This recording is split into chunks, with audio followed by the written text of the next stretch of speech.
Share ko lang sa inyo ito mga idol, no? Lalong-lalo na dun sa mga maagang gumising, ano, para mamasyal sa tabing dagat. Tag-araw po kasi ngayon mga idol, marami silang nahuhuling isda. Katulad niyan mga idol, oh. Isdang matambaka yan mga idol, no?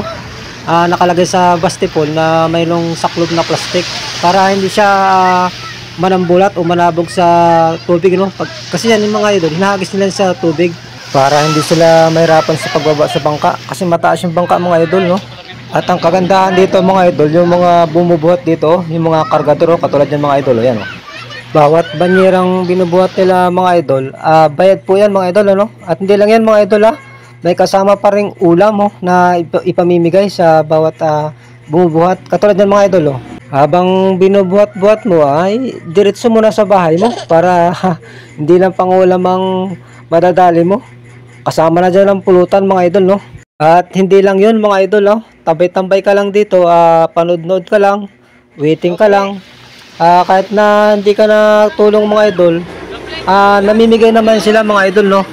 Hindi naman sila madamot kasi lahat ng nakita nila ditong tao na nanonood lang, binibigyan din nila ng pang-ulam, no?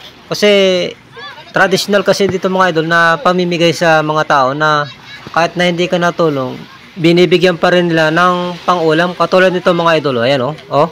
Pagka ganyang namimigay na mga idol, wag ka nang lalayo pa, no? Lumapit ka na at makitakot ka na rin kasi yung iba dyan mga idol, hindi na makapaghintay kasi nagmamadali na silang kunin yung isda nila, no? Pati tuloy yung namimigay, hindi na niya alam kung sino pang pagbibigyan kasi lahat nagdakutan na. Sobrang nakakatuwa mga idol, no? Kasi maaga pa lang ramdam mo na ang biyaya, no? Katulad nito mga idol, yan, bit-bit nyo, isang plastic, oh. Basta wag mo lang kalimutan magdala ng kahit anong klaseng lagayan mga idol, no? Bukod sa may ulam ka na, may pera ka pa, lalaki pa ang katawan mo dito mga idol kasi pagka ang trabaho mo dito yung magbuhat-buhat, katulad yan mga idol, oh. Dati mga payat yan, ngayon lalaki na ng katawan nila, oh. Talagang lalaki talagang katawan mo din mga idol, hindi lang basta-basta exercise, ano? Para ka nag-gym dyan, no? Gymnastic. Masarap ng ulam mo mga idol. Nakaligo ka pa sa dagat, katulad yan mga idol, oh. Oh, yan, oh. Libre ligo sa dagat, no? Napakalino ng tubig mga idol kasi panahon ngayon ng tag-araw, yung tubig napakalinaw. Kaya malaki rin ang abante, no, mga idol, sa tabing dagat ka maninirahan.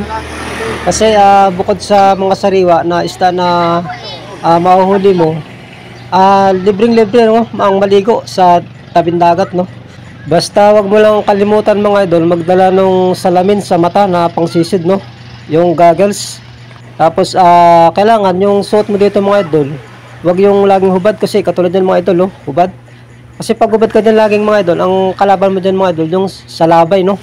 So kailangan meron tayong protection sa katawan, yung damit na pangsisid mga idol, no, para hindi tayo kapitan ng salabay. Kasi yan mga idol, ako yan po yung naligo na yan, wala pong kadala-dala yan, eh. Kasi po yan nasalabay na yan ng isang araw. So kaya yan hindi makalawid din sa malayo kasi nga nasalabay na. Kaya sa mga may balak na maligo sa tabing dagat mga idol, magdala po tayo ng protection sa atin pong mga balat. So yun lang mga idol at maraming salamat sa panonood. God bless po sa ating lahat. Thank you!